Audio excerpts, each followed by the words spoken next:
ಮಿತ್ರರೇ ನಮಸ್ಕಾರ. F to C ಕಾನ್ಸೆಪ್ಟಲ್ಲಿ, ಫಾರ್ಮರ್ ಟು ಕನ್ಸ್ಯೂಮರ್ ಕಾನ್ಸೆಪ್ಟಲ್ಲಿ ಸೀಬೆಹಣ್ಣು, ಪಪ್ಪಾಯ, ದ್ರಾಕ್ಷಿ ಈ ಥರ ಹಣ್ಣುಗಳನ್ನು, ತರಕಾರಿಗಳನ್ನು ಸೇಲ್ ಮಾಡೋಕ್ಕೆ ಸಾಧ್ಯನಾ? ಸಾಧ್ಯ ಇಲ್ಲ. ಕಾರಣ ಯಾಕಂತಂದರೆ ಎಫ್ ಟು ಸಿ ಬಂದು ಫಾರ್ಮರ್ ಟು ಡೈರೆಕ್ಟ್ ಕನ್ಸ್ಯೂಮರ್, ಮಧ್ಯೆ ಯಾರೂ ಇರೋದಿಲ್ಲ. ಆನಂತರ ಫಾರ್ಮರ್ ಪ್ರೊಡ್ಯೂಸ್ ಮಾಡೋದು ವಾಲ್ಯೂಮ್ ಜಾಸ್ತಿ ಇರುತ್ತೆ. ಆಮೇಲೆ ಇದು ಇವೆಲ್ಲ ತರಕಾರಿ ಮತ್ತು ಹಣ್ಣುಗಳು ಹಾಳಾಗುವಂಥ ವಸ್ತುಗಳು. ಸೊ ಇದನ್ನು ನಾವು ಶಿಪ್ಪಿಂಗ್ ಮಾಡೋದಕ್ಕೂ ಒಂದೇನಂತಾರೆ ಚಾಲೆಂಜು, ಕಾಸ್ಟ್ ಜಾಸ್ತಿ ಆಗುತ್ತೆ. ಪರ್ ಕೆ ಜಿ ನಾವು ಅರ್ಧ K G, 1 K G, 2 K G shipping ಮಾಡಬೇಕು ಅಂತಂದರೆ ಕಾಸ್ಟ್ ಜಾಸ್ತಿ ಆಗುತ್ತೆ ಪರ್ ಕೆ ಜಿಗೆ. ಇನ್ನೊಂದು ಚಾಲೆಂಜ್ ಏನಂತಂದರೆ ಇವೆಲ್ಲ ಹಾಳಾಗುವಂಥ ಐಟಮ್ಗಳು.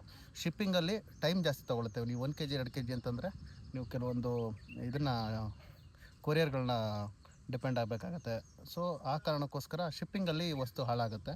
ಸೊ ಆ ಕಾರಣಕ್ಕೋಸ್ಕರ ಪೆರಿಷಬಲ್ ಐಟಮ್ಸ್, ಹಾಳಾಗುವಂಥ ವಸ್ತುಗಳು ಯಾವುದನ್ನು ನಾವು ಶಿಪ್ಪಿಂಗ್ ಮಾಡೋಕ್ಕಾಗಲ್ಲ.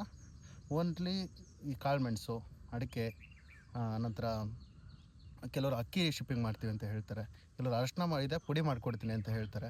ಸೊ ಈ ಥರದ್ದು ಇಲ್ಲ, ಕೆಲವರು ಎಣ್ಣೆ ಕಾಳುಗಳು ಬೆಳೆದಿದ್ದೀವಿ, ನಾವು ಎಣ್ಣೆ ಹಾಕ್ಸ್ಕೊಡ್ತೀವಿ ಅಂತ ಹೇಳ್ತಾರೆ. ಈ ಥರದ ಐಟಮ್ಗಳನ್ನು, ಇದೇ ರೀತಿ ಯಾವುದೇ ಐಟಮ್ಗಳನ್ನು ನೀವು ಶಿಪ್ಪಿಂಗಲ್ಲಿ ಹಾಳಾಗದಿರೋಂಥ ಐಟಮ್ಗಳು, ಮತ್ತು ಕಾಸ್ಟ್ ಸ್ವಲ್ಪ ನೀವು ಶಿಪ್ಪಿಂಗಲ್ಲಿ ಹೊಡೆತ ಬೀಳದೇ ಇರೋಂಥ ಐಟಮ್ಗಳು, ಕಾಸ್ಟ್ ಹೊಡೆತ ಜಾಸ್ತಿ ಬೀಳಬಾರ್ದು. ಶಿಪ್ಪಿಂಗಲ್ಲಿ ಪ್ರೈಸ್ ಜಾಸ್ತಿ ಆಗದೇ ಇರೋಂಥ ಐಟಮ್ಗಳನ್ನು ನಾವು ಎಫ್ ಟು ಸಿ ಕಾನ್ಸೆಪ್ಟಲ್ಲಿ ಆ್ಯಸ್ ಆಫ್ ನೌ ಸೇಲ್ ಮಾಡ್ಬೋದು. ಮುಂದೆ ಈ ದಿನಗಳಲ್ಲಿ ಈ ಥರ ಪೆರಿಷಬಲ್ ಐಟಮ್ಸ್ಗಳನ್ನು ಸೇಲ್ ಮಾಡೋದಕ್ಕೆ ಯಾವ್ದಾದ್ರು ಆಪ್ಷನ್ ಇದೆಯಾ? ಇದ್ದರೆ ಖಂಡಿತ ನಾನು ನಿಮಗೆ ಅಪ್ಡೇಟ್ ಕೊಡ್ತೀನಿ. Thank you.